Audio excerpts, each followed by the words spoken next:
میرے محترم بھائیوں، دوستوں، بزرگوں، اللہ رب العزت کا ہم پر بہت بڑا فضل و کرم ہے، بہت بڑا احسان ہے کہ آج اللہ تعالی نے ہمیں ایک اور بار اپنے گھر میں بلایا اور ایک اور بار ہمیں جمعۃ المبارک کی نماز ادا کرنے کی توفیق عطا فرمائی۔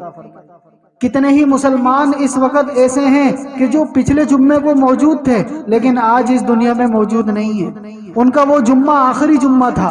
اب ہمیں بھی معلوم نہیں کہ ہو سکتا ہے ہمارا یہ جمعہ آخری جمعہ نہ بن جائے، ہو سکتا ہے ہمارا یہ جمعہ آخری جمعہ نہ بن جائے، تو اس کی اللہ پاک سے دعا فرمائیں کہ یا اللہ ہماری جو بقیہ زندگی باقی ہے وہ عبادت کے مطابق اپنی عبادت گزار بندوں میں شامل فرما کر گزارنے والا بنا دے۔ تو میرے محترم دوستو، اللہ تعالیٰ کا ہم پر بہت بڑا فضل و کرم ہے، اس کا شکر ادا کریں۔ اسی طرح جس طرح اللہ تعالیٰ نے انسان کے لیے بہت ساری نعمتیں نازل فرمائی، انسان کو بہت ساری نعمتوں سے نوازا، اسی میں ایک نعمت ہے رات کی نعمت۔ اگر اللہ تعالیٰ چاہیں ساری زندگی قیامت تک کے لیے دن ہی دن ہو تو بتاؤ کون ہے کہ جو رات کو لے کر آئے؟ کوئی ہے اللہ کے علاوہ جو رات کو لے کر آ سکے؟ تو جس طرح بہت ساری نعمتیں اللہ تعالیٰ نے انسانوں کے لیے بنائی، اس میں سے ایک نعمت رات بھی بنائی کہ جب سورج چھپ جاتا ہے، جس رات میں انسان آسانی کے ساتھ اپنی نیند میں مشغول ہو کر آرام کرتا ہے۔ چونکہ جو آرام رات کو انسان کو ملتا ہے وہ آرام دن کو نہیں ملتا۔ تو اسی طرح بہت ساری نعمتوں میں سے ایک نعمت دن بھی ہے۔ اگر اللہ تعالیٰ چاہیں ساری زندگی قیامت تک کے لیے رات ہی رات ہو، سورج ہی نہ نکلے، تو کون ہے کہ جو دن کو لے کر آئے؟ کوئی ہے ایسا؟ سوائے اللہ کے کسی کے پاس اتنی طاقت ہی نہیں ہے کہ وہ دن کو لا سکے۔ تو اللہ تعالیٰ کی نعمتوں میں سے ایک عظیم نعمت وہ رات ہے، اور اسی طرح ایک عظیم نعمت وہ دن ہے۔ اسی طرح اللہ تعالیٰ اس راتوں میں سے ایک بہت بڑی نعمت کا قرآن کریم کے اندر تذکرہ فرما رہے ہیں۔ کیا فرما رہے ہیں؟ اللہ یتوفی الانفس حین موتها والتی لم تمت فی منامها فیمسک التی قضى علیها الموت ویرسل الاخرى الى اجل مسمى ان فی ذلک لآیات لقوم یتفکرون۔ کہ لوگوں، رات کے اندر جو تم نیند کی صورت میں آرام کرتے ہو تو یہ نیند کا ملنا اللہ کی طرف سے ایک نعمت ہے۔ اگر یہ نعمت اللہ پاک انسان سے چھین لے تو ساری دنیا کی طاقت مل کر اس نیند کو نہیں لا سکتی۔ اگر ایک انسان سے اللہ تعالیٰ یہ نیند چھین لے تو ساری دنیا کے ڈاکٹر مل کر اس کو نیند نہیں دے سکتے۔ پھر وہ دوائیاں کھائے گا، پھر وہ میڈیسن کھائے گا، پھر وہ گولیاں کھائے گا، اس کے باوجود بھی وہ نیند اس کو نہیں ملے گی جو اللہ کی طرف سے قدرتی نیند ہوا کرتی۔ تو یہ رات کو سونا نیند کی حالت میں اللہ کی طرف سے بہت بڑی نعمت ہے۔ اللہ پاک قرآن کریم میں ارشاد فرما رہے ہیں کہ لوگوں، جس طرح یہ نیند ایک نعمت ہے، اسی طرح یہ نیند گویا کہ ایک موت ہے۔ جس طرح ایک سویا ہوا آدمی اور ایک مرا ہوا آدمی دونوں میں فرق نہیں ہوا کرتا، دیکھنے والا یہ دیکھے کہ ایک بندہ سو رہا ہے اور ایک بندے کا انتقال ہوا ہے تو دونوں بظاہر مردہ شمار ہوں گے۔ تو نیند گویا کہ ایک موت ہے۔ جس طرح حقیقی موت ہوا کرتی ہے، اس طرح نیند کی حالت میں انسان مجازی موت کا شکار ہو جاتا ہے، اور روزانہ انسان اس موت کا شکار ہوتا ہے۔ تو اللہ تعالیٰ متنبہ کر رہے ہیں، اشارہ دے رہے ہیں، ترغیب دے رہے ہیں، اور آپ کو اور مجھے اس بات کی طرف آگاہ کر رہے ہیں۔ تو تمہیں روزانہ موت آتی ہے، تمہیں روزانہ رات کو موت آتی ہے، جس کو ہم لوگ نیند کہتے ہیں۔ جس کو ہم لوگ نیند کہتے ہیں، نیند کی حالت میں انسان پر مجازی موت طاری ہو جاتی ہے، حقیقی موت باقی رہتی ہے، اس کے اندر سے روح نکلتی ہے، روح نکلنے کے بعد ادھر ادھر گھومنا شروع کر دیتی ہے۔ جس طرح اس انسان نے اپنا دن گزارا ہوا ہوتا ہے، اگر اس نے اپنا دن اللہ کی فرما برداری والا گزارا ہوتا ہے، نمازیں پڑھی ہوتی ہیں، گناہوں سے بچا ہوتا ہے، تو وہ رات کو روح اس کی اچھی جگہوں پر جاتی ہے، وہ روح اچھی جگہوں پر جاتی ہے جس کو یہ انسان اپنی خواب کی صورت میں دیکھ رہا ہوتا ہے۔ اس انسان کو خواب آ رہا ہوتا ہے، وہ خواب کہاں سے آتا ہے؟ وہ روح وہاں پر چلی جاتی ہے، وہ روح وہاں پر جا کر ان چیزوں کا دیدار کر رہی ہوتی ہے اور اس بندے کو خواب دکھ رہا ہوتا ہے۔ کیوں؟ اس پر مجازی موت آ چکی ہے، اس پر مجازی موت آ چکی ہے۔ اب وہ روح جس طرف بھی جائے گی اس کو اسی طرح کا خواب دکھے گا۔ اگر وہ روح اچھی جگہ جائے گی تو اس بندے کو خواب بھی اچھے دکھیں گے، یہاں تک کہ اس کے جسم کے اندر، اس کے چہرے پر کبھی مسکراہٹ آئے گی، کبھی اس کے چہرے پر تبسم آئے گا، کبھی یہ اپنے چہرے کو یوں لے گا، کبھی یہ اپنی کروٹ کو یوں لے گا۔ کیوں؟ اس کی روح اچھی جگہ پر ہے۔ اسی طرح اگر اس شخص نے دن کے اندر گناہ کیے ہوں گے، اللہ کو ناراض کیا ہوگا، تو رات کو جس وقت یہ سوئے گا تو اس کی روح نکل کر بری جگہ پر جائے گی، گندی جگہوں پر جائے گی، یہاں تک کہ ایسی جگہوں پر جائے گی کہ یہ خوف کے مارے جاگ جائے گا۔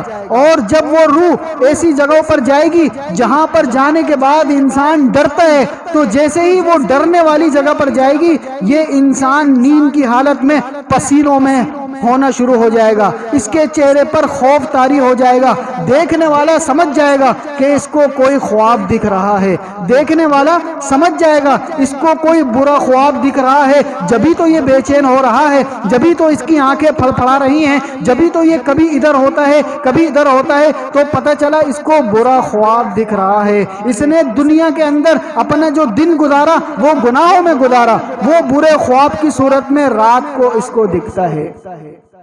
تو میرے دوستو، یہ جو نیند ہے یہ مجازی موت ہے، مجازی موت ہے، گویا کہ یہ موت کے بالکل قریب ہے۔ اس کے بعد جب اس کی نیند پورے ہونے لگتی ہے تو وہ روح واپس آ جاتی ہے، اور واپس آ کر ابھی جسم میں داخل نہیں ہوتی بلکہ کھڑی رہتی ہے اور اللہ تعالی سے پوچھتی ہے کہ اے اللہ، اگر آپ کا حکم ہے تو میں واپسی اس جسم میں جاؤں؟ اگر اللہ کا حکم ہوتا ہے اور اس بندے کی سونے کی حالت میں موت واقع نہیں ہوتی تو وہ روح واپس اس جسم میں آ جاتی ہے، اور اگر اللہ کی طرف سے حکم ہو جائے کہ نہیں، اس کا یہ سونا آج آخری سونا ہے، اس کا یہ سونا آخری سونا ہے، تو وہ روح واپس وہاں سے چلی جاتی ہے اور وہ حقیقی موت کا شکار ہو جاتا ہے، مجازی موت سے حقیقی موت کا شکار ہو جاتا ہے۔ تو روزانہ مجھے بھی اور آپ کو بھی اللہ تعالیٰ یہ بات بتانا چاہ رہے ہیں کہ لوگوں، اے مسلمانوں، یاد رکھو تم روزانہ مجازی موت کا شکار ہوتے ہو، تو کیوں نہ اس مجازی موت کو یاد کر کے حقیقی موت کی فکر کرو، اس مجازی موت کو یاد کر کے حقیقی موت کی فکر کرو، چونکہ یہ مجازی موت تو تمہیں ایک انڈیکیٹر دے رہی ہے، یہ مجازی موت تو تمہیں ایک تنبیہ کر رہی ہے، یہ مجازی موت تو تمہیں وہ لال بتی کی طرح سگنل دے رہی ہے کہ ان قریب حقیقی موت آئے گی، ان قریب حقیقی موت آئے گی، اس حقیقی موت کی فکر کرو۔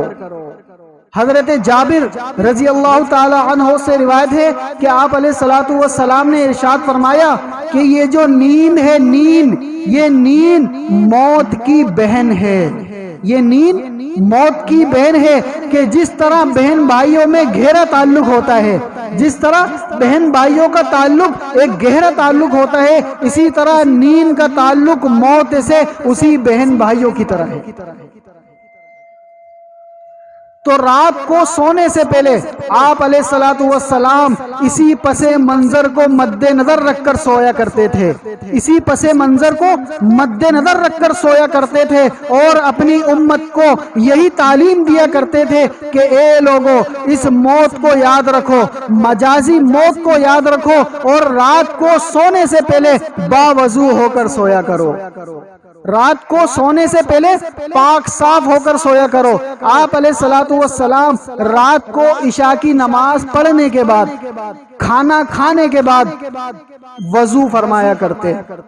وضو فرمانے کے بعد اپنے بستر پر جاتے اور اپنے بستر کو 3 مرتبہ جھاڑا کرتے تھے، 3 مرتبہ جھاڑا کرتے تھے۔ اس کے بعد اپنے بستر مبارک پر لیٹ جایا کرتے تھے۔ لیٹنے کے بعد آپ علیہ الصلوۃ والسلام قرآن کریم کی تلاوت کیا کرتے تھے۔ قرآن کریم کی تلاوت کے ساتھ ساتھ آپ علیہ الصلوۃ والسلام آیت الکرسی پڑھا کرتے تھے۔ آیت الکرسی پڑھنے کے بعد آپ علیہ الصلوۃ والسلام سونے کی دعا پڑھا کرتے تھے۔ اللہم بسمک اموت و احیا، اللہم بسمک اموت و احیا، اے اللہ آپ ہی کے نام سے مجھے موت آئے گی اور آپ ہی کے نام سے میں دوبارہ زندہ کیا جاؤں گا۔ کیا مطلب؟ مجازی موت۔ کیا مطلب؟ مجازی موت۔ اب میں سونے کے لیے لیٹ گیا ہوں، اب مجھ پر موت واقع ہونے والی ہے، اب مجھ پر مجازی موت واقع ہونے والی ہے، اور اس مجازی موت سے دوبارہ زندہ آپ ہی کے حکم سے ہوں گا۔ جب رات کو سوؤں گا، سونے کا مطلب موت، مجازی موت، اے اللہ آپ ہی کے حکم سے یہ مجازی موت آئے گی اور آپ ہی کے حکم سے میں دوبارہ صبح اٹھوں گا۔ یہ ہے وہ دعا، اللہم بسمک اموت و احیا۔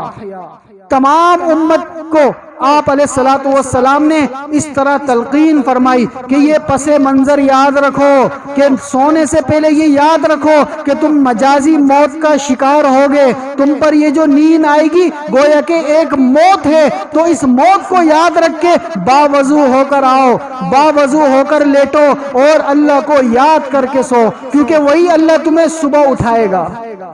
اگر تم اللہ کو یاد کر کے سو گے تو اللہ پاک تمہیں صبح آسانی سے اٹھائے گا، اور ممکن ہے کہ یہ سونا آخری سونا نہ بن جائے۔ اگر یہ سونا آخری سونا بن گیا تو اس باوضو ہونے کی برکت سے، اس دعا کی برکت سے اللہ پاک گناہوں کو معاف فرما دیں گے۔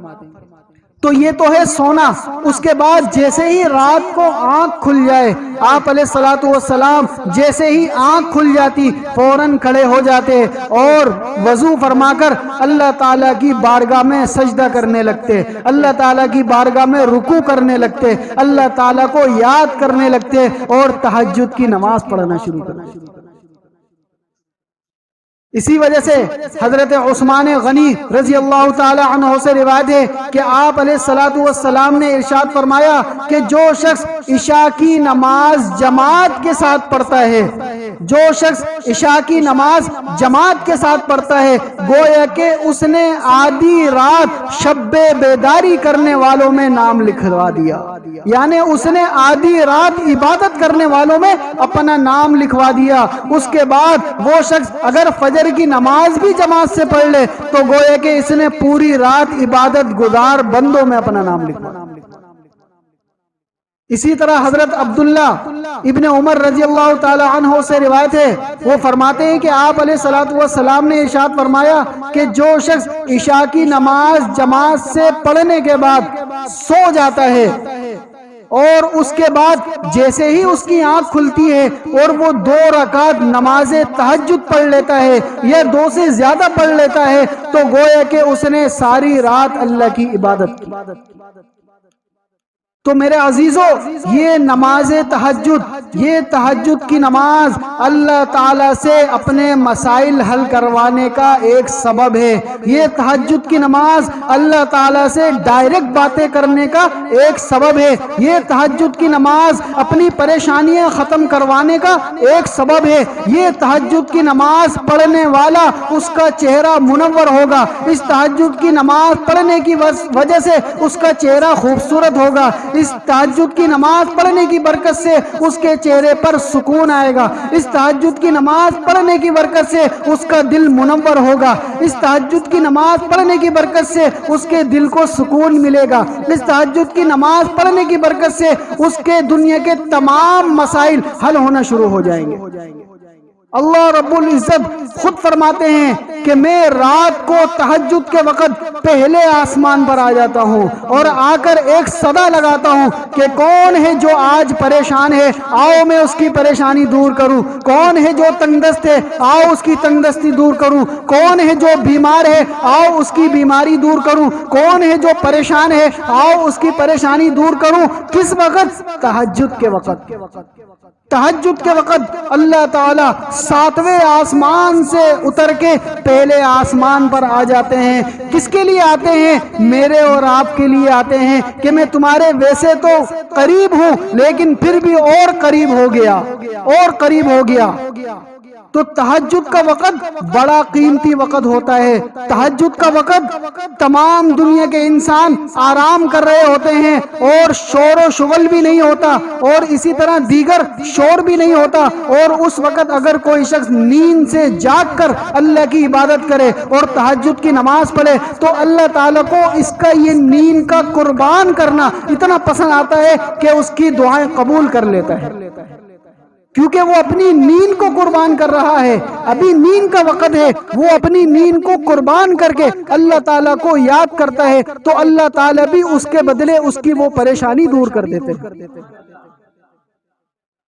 حضرت امام محمد بن سیرین رحمت اللہ علیہ، ان کی ہمشیرہ تھی حفصہ بنت سیرین۔ وہ رات کو عشاء کی نماز پڑھنے کے بعد سو جاتی، اس کے بعد جیسے ہی آنکھ کھلتی وہ تہجد کی نماز پڑھنا شروع کر دیتی، یہاں تک کہ اتنی زیادہ نمازیں پڑھتی کہ آدھا قرآن اس تہجد کی نماز میں ختم کر لیا کرتی، آدھا قرآن اس نماز تہجد میں تلاوت کر لیا کرتی تھی۔ اس دور میں نہ لائٹیں ہوتی تھی نہ بجلی ہوتی تھی، تو ان کے پاس ایک چراغ تھا، اس چراغ کے اندر تیل ڈال کر اس کو جلایا کرتی تھی، یہاں تک کہ اتنی لمبی نماز ہو جاتی کہ وہ چراغ کا تیل ختم ہو جاتا اور وہ موم بتی بجھ جاتی۔ لیکن اللہ تعالیٰ اس تہجد کی نماز کی برکت سے اور قرآن کریم کی برکت سے وہ اگرچہ چراغ بجھ چکا ہوتا اس کے باوجود بھی روشنی رہتی۔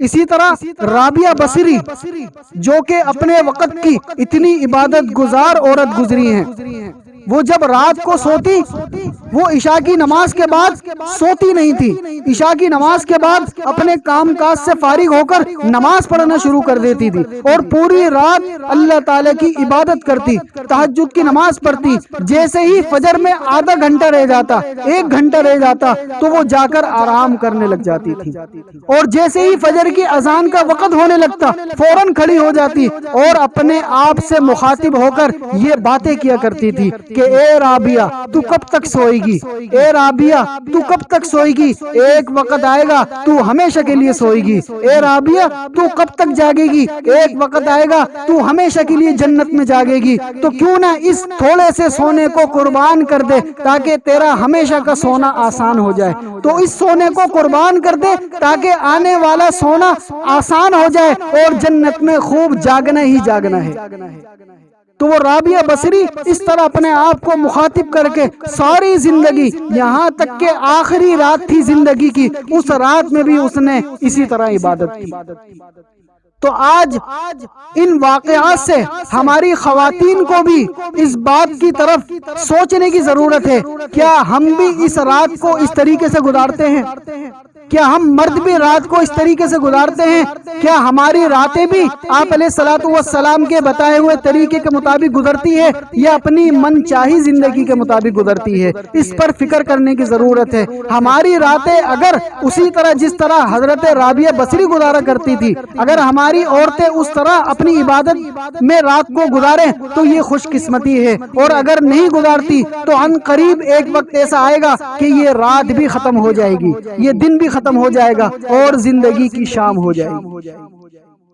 اور اسی طرح ہمیں بھی اس پر فکر کرنے کی ضرورت ہے کہ ہماری راتیں بھی آپ علیہ الصلوۃ والسلام کے مطابق ہو جائیں، جس طرح آپ علیہ الصلوۃ والسلام عشاء کی نماز پڑھ کر سو جاتے تھے، اس کے بعد تہجد کی نماز پڑھتے تھے، تہجد کی نماز پڑھنے کے بعد فجر کی نماز ادا کرتے تھے، ہمیں بھی یہی کوشش کرنی چاہیے۔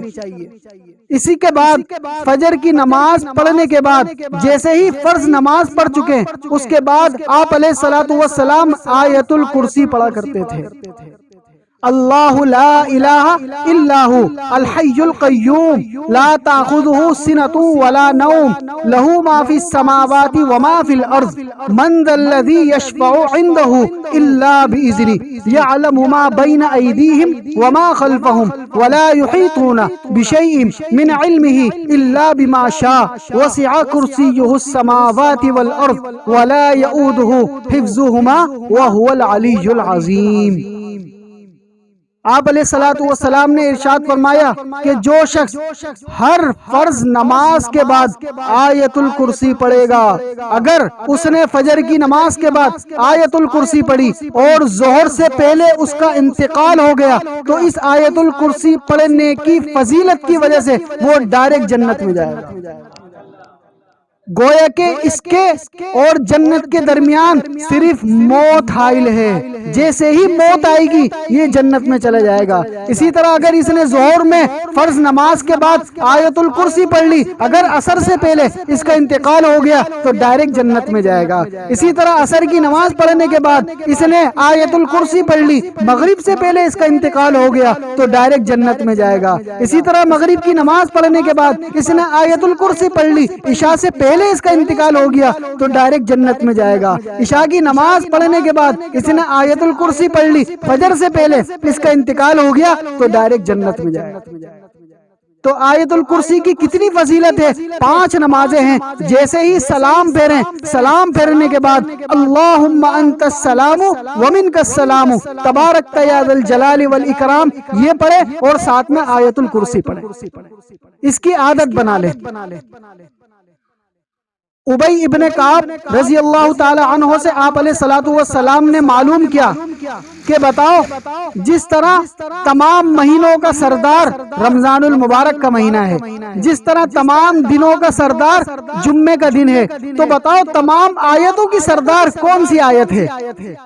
تو ابی ابن کعب رضی اللہ تعالی عنہ نے فرمایا، اے اللہ کے رسول، آیت الکرسی ہے۔ تمام آیتوں کی سردار آیت الکرسی ہے۔ آیت الکرسی کے اندر 10 جملے ہیں، آیت الکرسی کے اندر 10 جملے ہیں اور 70 مرتبہ اللہ رب العزت کو پکارا گیا ہے، کنایتاً پکارا گیا ہے، اشارتاً پکارا گیا ہے، ضمائر کے ذریعے سے پکارا گیا ہے اور لفظ اللہ کے ذریعے سے پکارا گیا ہے۔ تو آیت الکرسی کی بہت ساری فضیلت ہے۔ ایک مرتبہ حضرت ابو ہریرہ رضی اللہ تعالی عنہ سے روایت ہے کہ ایک مرتبہ فجر کی نماز کے بعد ہم نے ایک چور کو پکڑا، فجر کی نماز کے بعد ہم نے ایک چور کو پکڑا اور ہم نے جیسے ہی اس چور کو پکڑا اس کو سزا دینے لگے، وہ کہنے لگا مجھے مت مارو بلکہ مجھے معاف کر دو، چونکہ میں انسان نہیں ہوں، میں تو انسان کے روپ میں شیطان ہوں اور میں یہاں پر اس لیے آیا تھا، اس لیے میں نے چوری کی تھی تاکہ میں یہ چوری کروں، چوری کرنے کے بعد یہ مسلمان آپس میں ایک دوسرے کو برا بھلا کہیں اور کہیں کہ دیکھو مسجد کے اندر بھی چوری ہو رہی ہے، تاکہ مسلمانوں کے دلوں میں آپس میں نا اتفاقی پیدا ہو اور ایک دوسرے کو برا بھلا کہیں۔ میں تو اس لیے آیا تھا فساد کرانے، لیکن میں پکڑا گیا، اب مجھے معاف کر دو۔ معاف کرنے کی وجہ سے میں آپ کو ایک ایسی چیز بتاؤں گا، اگر وہ چیز آپ کرو گے، اس پر عمل کرو گے تو ہمیشہ کے لیے شیطانوں سے حفاظت ہو جائے گی۔ تو پوچھا وہ کیا چیز ہے؟ کہنے لگا تمام شیطان، ہمارا بڑا شیطان اور میں اور جتنے بھی شیطان ہیں، ہم تمام شیطان اس جگہ سے بھاگ جاتے ہیں جہاں پر آیت الکرسی پڑھی جاتی ہے۔ جہاں پر آیت الکرسی پڑھی جاتی ہے وہاں سے شیاطین بھاگ جاتے ہیں۔ تو آیت الکرسی جہاں پر بھی پڑھی جائے گی، جس جگہ پر بھی پڑھی جائے گی وہاں سے شیاطین بھاگ جائیں گے۔ آیت الکرسی بولتے ہیں کرسی والی آیت، کرسی والی آیت۔ یہ 7 زمین، یہ 7 آسمان، اس کی مثال عرش کے سامنے ایسی ہے جیسے ایک انگوٹھی۔ انگوٹھی کتنی سی لگتی ہے؟ یہ 7 زمین، 7 آسمان اللہ کے عرش کے سامنے ایسے لگتے ہیں جیسے چھوٹی سی کوئی انگوٹھی، اور اسی طرح یہ اللہ کا عرش اللہ کی کرسی کے سامنے ایسا لگتا ہے جیسے انگوٹھی۔ اور اللہ کا عرش کیا ہے؟ اللہ کا عرش یہ اللہ کی عظمت ہے، یہ ہے آیت الکرسی، یہ ہے آیت الکرسی۔ امام رازی رحمت اللہ علیہ فرماتے ہیں کہ آیت الکرسی کے اندر 10 جملے ہیں اور 70 بار اللہ رب العزت کو پکارا گیا ہے۔ تو جو شخص جس دن 70 بار آیت الکرسی کو پڑھ لے گا، جو شخص جس دن 70 بار آیت الکرسی کو پڑھ لے گا تو اس دن وہ جادو سے محفوظ رہے گا، اس دن اس پر جادو نہیں ہو سکتا کہ جس نے 70 بار آیت الکرسی کو پڑھا ہوگا۔ اسی طرح جو شخص 70 بار جس دن آیت الکرسی کو پڑھے گا اور روزانہ پڑھے گا، 70 دن تک پڑھے گا، اگر اس کے پاس کوئی تنگ دستی ہے اور اس کا زوال ہے تو اللہ پاک اس آیت الکرسی کی برکت سے اس کو زوال سے عروج پر لانا شروع کر دیں گے۔ یہ آیت الکرسی کی فضیلت ہے۔ اسی طرح ایک مرتبہ حضرت علی رضی اللہ تعالی عنہ سے کسی نے پوچھا کہ اے امیر المؤمنین، اللہ تعالیٰ کا اسم اعظم بتائیں، اللہ تعالیٰ کا اسم اعظم بتائیں تاکہ ہم وہ پڑھ کر اللہ سے دعا مانگے اور اللہ پاک فوراً وہ دعا کو قبول کریں۔ تو حضرت علی رضی اللہ تعالی عنہ نے ارشاد فرمایا کہ اسم اعظم تو وہی ہے کہ جو جنگ بدر میں آپ علیہ الصلوۃ والسلام نے مسلمانوں کو بتایا تھا، اور وہ کیا ہے؟ وہ ہے یا حیّ یا قیوم، یا حیّ یا قیوم، جو کہ آیت الکرسی کے اندر ہے۔ اللہ لا الہ الا ہو الحی القیوم، الحی القیوم۔ تو اسم اعظم جو شخص بھی یا حی یا قیوم برحمتک استغیث پڑھ کر اللہ سے دعا مانگے گا، اس کی دعا قبول ہوگی۔ اسی طرح جب ایک بادشاہ تھا یہودیوں کا، اس نے تورات کو جلا دیا اور تمام دنیا میں جہاں جہاں تورات کے نسخے تھے ان سب کو ختم کروا دیا۔ اس کے بعد چند سالوں بعد دوبارہ سے تورات کو لکھا گیا، تو جتنا لوگوں کو یاد تھا جو ان کے حافظے میں موجود تھی اس کے مطابق دوبارہ تورات کو لکھا گیا۔ اب اس کے اندر انسانوں کی اپنی خواہشات بھی شامل ہو گئی۔ جو آج تورات ہے نا، بائبل، وہ تبدیل ہو چکی ہے، چونکہ اس کے اندر بہت ساری ایسی باتیں شامل ہیں جو انسان نے اپنی مرضی کے مطابق اس میں داخل کی ہیں۔ تو اس کے اندر ایک بات لکھی ہے، اس تورات میں ایک بات لکھی ہے کہ اللہ تعالیٰ نے 7 زمین 7 آسمان 6 دن کے اندر بنائے، 7 زمین 7 آسمان 6 دن کے اندر بنائے، اور 7ویں دن اللہ تعالیٰ نے نعوذ باللہ آرام فرمایا۔ تو اس بات کی منفی، اس بات کی نفی اللہ تعالیٰ نے قرآن کریم کے اندر اس آیت الکرسی میں جواب دیا۔ کیا فرمایا؟ لا تاخذہ سنۃ ولا نوم، وہ اللہ جس کو نہ تو اونگ آتی ہے اور نہ ہی وہ سوتا ہے، وہ سونے سے پاک ہے، وہ اونگ سے پاک ہے، وہ تھکاوٹ سے پاک ہے، وہ ہر طریقے کی برائیوں سے پاک ہے۔ کس میں فرمایا؟ آیت الکرسی میں فرمایا لا تاخذہ سنۃ ولا نوم، وہ اللہ تو وہ ہے کہ جو اونگنے سے بھی پاک ہے، وہ اللہ تو وہ ہے جو سونے سے پاک ہے، وہ ساری دنیا کے انسانوں کو سلاتا ہے، سلاتا رہے گا، خود سونے سے پاک ہے، وہ ساری دنیا کے انسانوں کو کھلاتا ہے، کھلاتا رہے گا، خود کھانے سے پاک ہے، وہ اللہ ساری دنیا کے انسانوں کو پلاتا ہے، پلاتا رہے گا، خود پینے سے پاک ہے۔ وہ وحدہ لا شریک ہے، اس کا کوئی شریک نہیں، ولا مشیر لہ، اس کا کوئی مشیر نہیں، ولا وزیر لہ، اس کا کوئی وزیر نہیں، اس کو کسی سے مشورہ کرنے کی ضرورت نہیں، اس کو کسی سے پوچھنے کی ضرورت نہیں، وہ اپنی بادشاہت میں اکیلا ہے، یکتا ہے۔ تو اللہ تعالی نے اس بات کا جواب اس آیت الکرسی کے اندر دیا۔ تو میرے عزیزوں، اس آیت الکرسی کو روزانہ پڑھنے کا اہتمام کریں، روزانہ فرض نماز کے بعد لازمی پڑھیں، روزانہ فرض نماز کے بعد لازمی پڑھیں۔ اس کا فائدہ یہ ہوگا، اگر فجر میں پڑھی، ظہر سے پہلے انتقال ہو گیا تو ڈائریکٹ جنت، ظہر کے بعد پڑھی، عصر سے پہلے انتقال ہو گیا ڈائریکٹ جنت، عصر کے بعد پڑھی، مغرب سے پہلے انتقال ہو گیا ڈائریکٹ جنت، مغرب کے بعد پڑھی عشاء سے پہلے انتقال ہو گیا ڈائریکٹ جنت۔ یہ کون فرما رہا ہے؟ آپ علیہ الصلوۃ والسلام فرما رہے ہیں کہ آیت الکرسی ہر فرض نماز کے بعد پڑھنی چاہیے، تو اس کا بھی سب اہتمام کریں گے نا۔ اس کے بعد آیت الکرسی کے بعد فجر کی نماز پڑھی، فجر کی نماز پڑھنے کے بعد ظہر کی نماز پڑھنا، ظہر کی نماز پڑھنے کے بعد عصر کی نماز پڑھنا، عصر کی نماز پڑھنے کے بعد مغرب کی نماز پڑھنا، اور مغرب کی نماز پڑھنے کے بعد سورہ واقعہ پڑھنا۔